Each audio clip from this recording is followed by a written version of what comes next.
అది 2015 July 18. Baahubali release అయ్యి వారమైంది.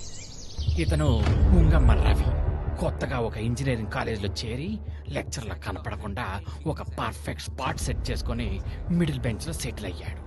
అయితే రవికి ఒక ప్రాబ్లం ఉంది. నలుగురు ముందు నిలబడి మాట్లాడమంటే టపీమని పడిపోతాడు. వాడికి మోకి అనే ఒక పూకీ ఫ్రెండ్ ఉన్నాడు. బిక్కుబిక్కుమంటూ కాలేజీ గడిపే రవి జీవితంలోకి దేవ్యాంశి అనే ఒక అందమైన బెంగాలీ పాప వచ్చింది.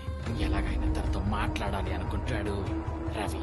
కానీ అసలు తన ముఖం చూస్తేనే నా మాటలు మ్యూట్ అయిపోతున్నాయిరా. తన ముందు నిలబడితేనే నా కాళ్ళు వణుకుతున్నాయిరా. సరే ఇంకంతెందుకు, తన చుట్టుపక్కల ఉంటే నా చొక్కా తడిసిపోయేలా చెమటలు పట్టేస్తున్నాయి. ఒకరోజు పెనం మీద నుండి పొయ్యి మీద పడ్డట్టు, నీకు ఛాన్స్ వచ్చినప్పుడు యూ యూజ్ ఇట్. నువ్వేంటో ఈ ప్రపంచానికి చూపించు. Open up. ఇప్పుడు కాకపోతే ఇంకెప్పుడు చేస్తావు అని ప్రిన్సిపల్ ఇతన్ని ఒక క్లిష్టమైన పరిస్థితుల్లో పడేస్తాడు. పులుసు కారిపోతున్న రవికి ఎవరిని హెల్ప్ అడగాలో తెలియక ఆ బెంగాలీ పాపని సాయం కోసం అడుగుతాడు. బెంగాలీ పాప వచ్చేసి, సరే రవి, నీకు నేను హెల్ప్ చేస్తాను, రేపు కాలేజ్లో కలుద్దాం అని చెప్పింది. మనసులో ఏం ప్లాన్ వేశాడో ఏమో. కాలేజీలో వద్దు, నేను ఒక ప్లేస్ చెప్తానని చెప్పి ఊరి చివరిలో ఉన్న వాటర్ ట్యాంక్ మీదకి తీసుకెళ్తాడు రవి. పాపం బెంగాలీ పాప వీళ్ళని నమ్మి అక్కడికి ఒంటరిగా వెళ్ళింది.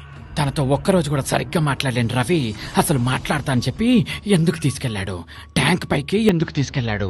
పైకెక్కిన వాళ్ళిద్దరూ మళ్ళీ కిందకి తిరిగొచ్చారా లేదా ఒక్కలే తిరిగొచ్చారా తెలుసుకోవాలంటే చూడండి మిడిల్ బెంచ్ రవి. ఎక్కడ ఆలోచిస్తున్నావా? ఫోన్ తీ, చాయ్ షార్ట్స్ డౌన్లోడ్ చెయ్యి.